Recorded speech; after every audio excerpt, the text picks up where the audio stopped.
let me tell you on my trip to India real quick, okay? Because I keep freaking messing up. This is like the 100th time I'm trying to make this video, okay? My flight to India. Hold on.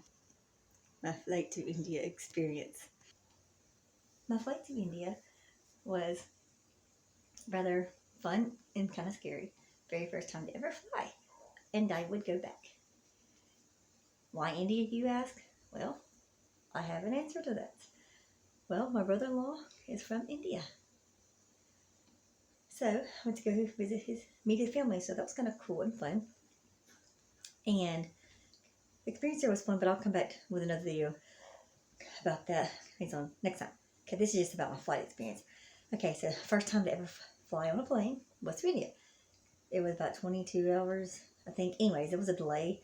We went from Monroe to Houston on a crop plane. And then from there to New York, from New York to New Delhi.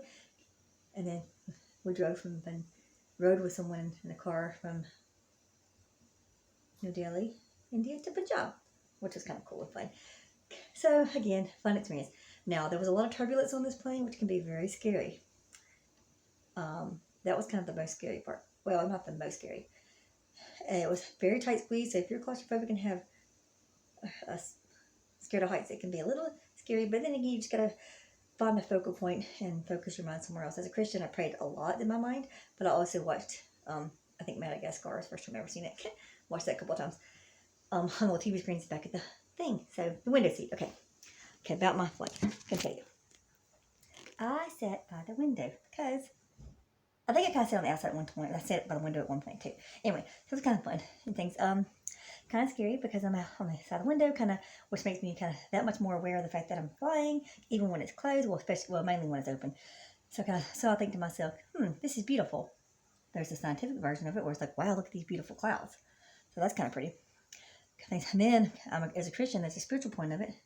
I'm like, oh, cool. I wonder if I'm going to see Jesus and the angels. Not like die in the crash and then boom, be in heaven, but kind of like what they're actually literally going to be walking on the clouds. Because, I mean, why not? Because he's Jesus. He can do anything. That'd be kind of cool. Because, anyway, so that's kind of cool and things. So, anyway, and just to let you know, as you're flying, you can't really. Actually, I didn't think about it at the time. You might can see shapes in the clouds. I'm not sure because I didn't think about it. Anyway, but I can tell you the most scary thing about this plane flight wasn't the turbulence or the people or the food or the height.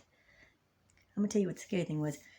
When you go to the bathroom and you flush that toilet, you think you about to get sucked into the universe. Now, that's scary. Now, that was my flight to India experience. Oh, yeah, jet lag. Jet lag lasted about a day or two. Both when we got to India and then when we came home as well, which was, I think, a week later. And there's also a place called Johnny's Pizza that's really yummy that we only have here. And it seems like every time I go out of town somewhere, I come back home, that's town, country, city, whatever. That's the first time I went to country. But even when I go out of a state, I come back home, that's what I'll crave is Johnny's Pizza. So, of course, my sister and I had to order some Johnny's Pizza, and it was completely yummy. And it took us about a day or two to recover from jet lag. Anyway, so that's my flight to India experience. And the next video about India will be about my experience while in India and be showing off my outfits that I got while I was there. But I will not be wearing them because they don't fit me, my fat chunky silk. Because I had some kids, and that was years ago. This, might I add, was my niece. She's 3 years old. She outgrew it. It's the thing they wear on their head. I can't remember the name of it, but I'll Google it or ask my sister next to my video. Anyways, okay, and I love you, sister. I know, in case you're watching, and boys, and Lila. Okay, bye.